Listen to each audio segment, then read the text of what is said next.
back to another video, you guys. My name's Mirka if you're new here. If you can't tell, I'm pregnant. Today I'm going to be talking about working through the first trimester. It is almost like hell on earth, and I'm so sorry that you're struggling. I literally scoured the internet trying to find somebody to tell me, like, this is how you make it through this, because I almost thought I wasn't going to. So if you're interested in tips and tricks that help me, stay watching this video. I hope I can be of some sort of help to you.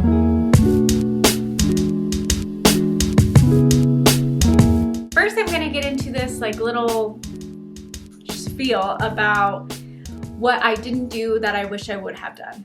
So I wish I would have told my employer as soon as possible. During this time, I was actually in the middle of kind of fighting for a promotion. I had already, before I even found out I was pregnant, I had already been talking to my supervisor about my upcoming promotion. And I knew they were gonna try to push it off because I worked for a large corporation, and quite frankly, my supervisors were just awful and doing anything they can to not let anyone get promoted, get paid more. And so I had already been talking to her about like, hey, is this happening? When is this happening? I need to know. And she kept just pushing it off, not telling me how much, not telling me when. And I was afraid that if I told her that I was pregnant, not only would they prevent me from working the 3/12s and having the entire week off, but I was also afraid that the promotion that they were already trying to push off, my raise, would never happen. So I think the biggest thing for me was like fear, and that's why I didn't tell them. When you tell your employer that you are pregnant, you are legally protected by EEOC. And EEOC is Equal Employment Opportunity Commission, and it is a federal agency that protects people of color, LGBTQ, pregnant women, and will pretty much prevent you from being fired for those reasons. They have to make some adjustments if you are in need of them because of your pregnancy. So not only was I not telling my employer that I was pregnant and needing all these adjustments that I will talk about later, but I also wasn't protected. But yeah, my biggest recommendation to help you get through this first trimester without worrying about your absences or like you not working your at 100% is by telling your employer, your supervisor,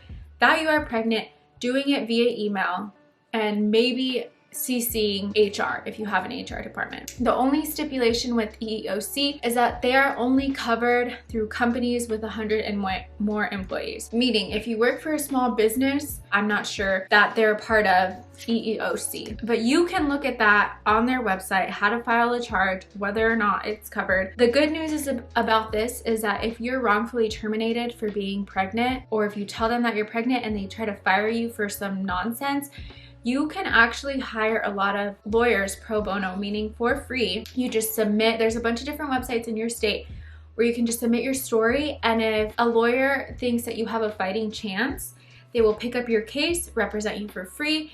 Any of the money that you make from suing the organization, they will just get paid through that, and you will also get paid. They only take a portion. So it's always good to know your rights, you guys, as a pregnant woman, as a person of color, as a woman, as someone who is part of the LGBTQ community. Like you need to know this stuff. So yeah, tell your manager, because the rest of this stuff will make your life so much easier. And I just didn't do that, and it was terrible. Whew. Anyways, back to the normal stuff that you're probably actually here for. I have in bold letters, drink water. What I didn't do that I wish I would have done is set timers. You know, on your Apple Watch, if you have one, it will remind you to breathe. Increase that, and every time it tells you to breathe, instead of breathing, go and drink some water, a small sip. I know you're feeling sick. I know it's so difficult for you to get water down right now, and I know that's the last thing you want to do, but just go and literally get your mouth wet. You don't have to chug, get a little sip because you need that. Stuff that helped me a lot was listening to guided meditation. I'll try to find some good ones and link them below. I don't remember the exact ones that I listened to, but man, those guided meditations with that like first trimester anxiety really helped me. Like, girl, you can freaking do this. You have to breathe, you have to relax your mind, you have to tell yourself it's gonna be a good day. That's another one, positive affirmations. I know while I was going through all of this, I think if somebody would have told me what I just told you right now, I would have been like, you have no freaking idea how crappy this is. I can't tell myself this stuff and listen to these things, but you gotta fake it till you make it. And even if you don't believe it, even if you're like, let's have a good fucking day, like, I promise you, it'll help deep down. And you might not think it's because of that, but it is. I put on here, take it easy. Take 3 times as much breaks as you need and long pee breaks. This goes back to drinking water. Take those small breaks to drink water, and guess what? You're gonna have to pee. And when you do go pee, don't go pee, wash your hands, and go back to work. No, no, no. Sit on that toilet, take a few deep breaths, sit on your phone, give yourself positive affirmations, take your time washing your hands, take your time walking back to your station. Those extra pee breaks and those extra water breaks, they cannot fire you for being pregnant and needing more water and needing more pee breaks. I know it's gonna be difficult for you if you're like a type A employee.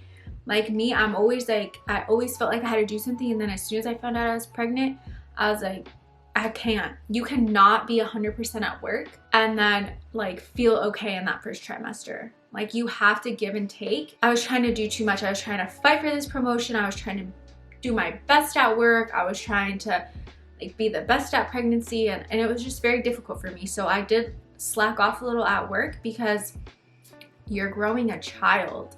You deserve those extra long water breaks and those extra long pee breaks. And you know what, if you're late to work, talk to your employer. Like, it's harder for you to get up in the morning, and if you need that time, I'm not talking like hours late, I'm talking like, you know, half hour, whatever. They can live without you. And then tell your employers if you are ready. I wasn't ready. I am 22 weeks and I still haven't told anybody. I wish I would have told them, because as I was out the door heading to my new job, I told some of my coworkers, and they were like, oh honey, sit down, like let me do this for you, like all this stuff. And by that time I was almost out of my first trimester, if not already out. And I was just like, I needed this months ago when I was struggling.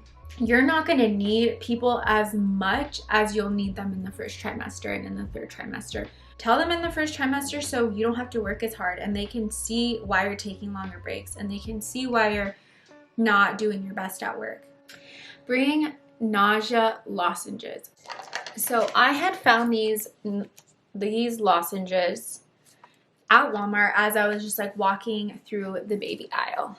One of the biggest mistakes that I made during my first trimester is buying all of this healthy food before my nausea was at its peak, thinking I was gonna be eating all these snacks. Girl, I didn't wanna eat. All of that healthy food ended up going to waste because I could barely eat.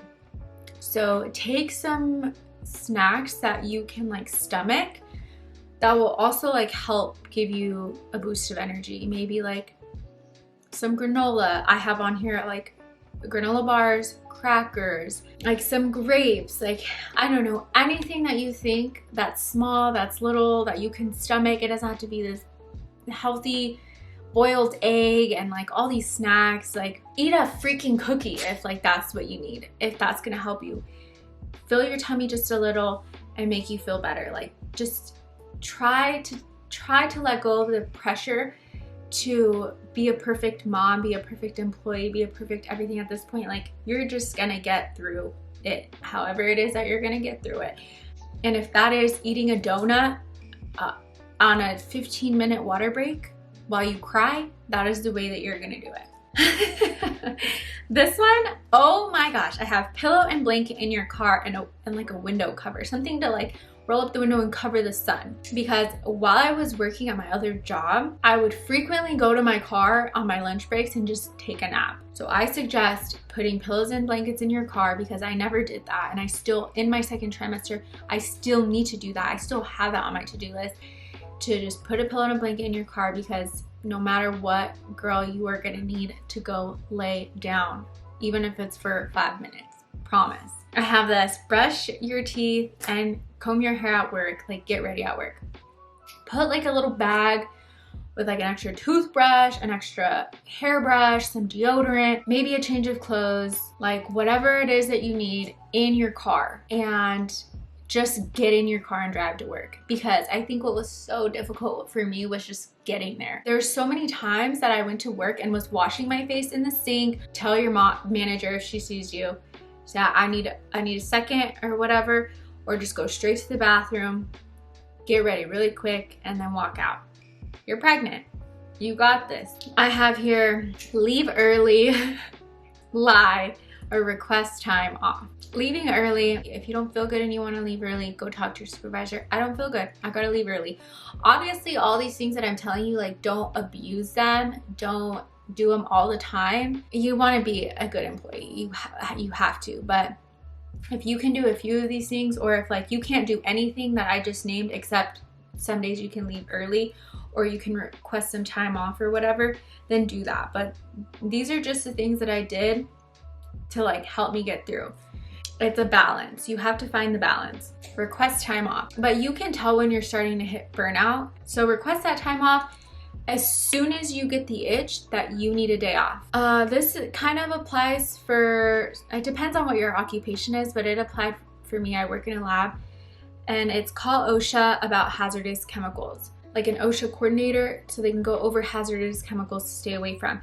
Because that is another adjustment that your company is gonna have to make. Like if you are around, like for me, like xylene or sodium azide or all these chemicals like all the time, long-term exposure of it can cause harm to you and your baby.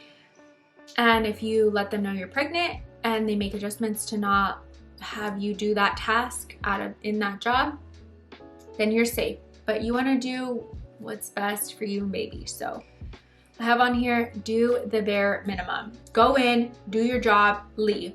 Somebody asks you to do something, say no. Like, just do what you can, do the bare minimum, and don't hate yourself for it. I have on here, rinse body off, don't worry about being late, stay a little longer, or do shorter days. So if I need that time off, if I have to leave for appointments, if I call out and I don't complete my 40 hours, like, I'm taking it unpaid. And I know that comes from a place of privilege, because not everybody can do that. But if in the morning you are struggling and you need to take that shower or rinse your body off, and you are late, see if you can make up that day, that time, that day, later that day. Because if you can't make it to work that early, like, you just can't. You're physically and emotionally, mentally can't do it, then you're just gonna have to try to make it up some other time. Like, you're gonna get your energy back. You are going to start feeling a little bit better. And maybe you can do some overtime in the second trimester to make up for the funds that you couldn't make in the first trimester.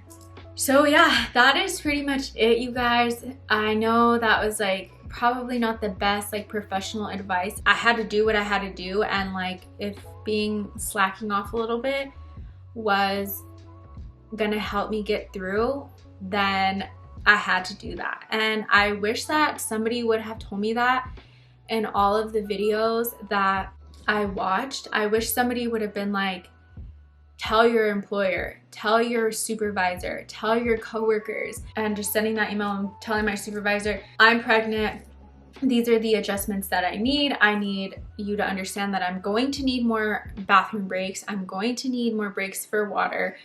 I am gonna need to take time off for my appointments, and if I don't have PTO, I'm taking it unpaid or whatever. The most important thing is that you are allowed bathroom breaks. You're a human being. You're allowed water breaks. Like, you can't get in trouble for that.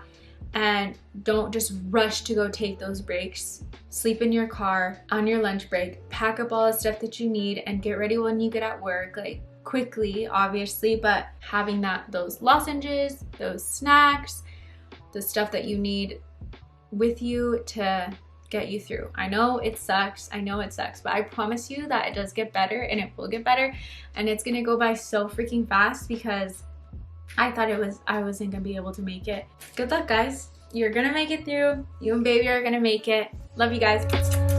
Bye.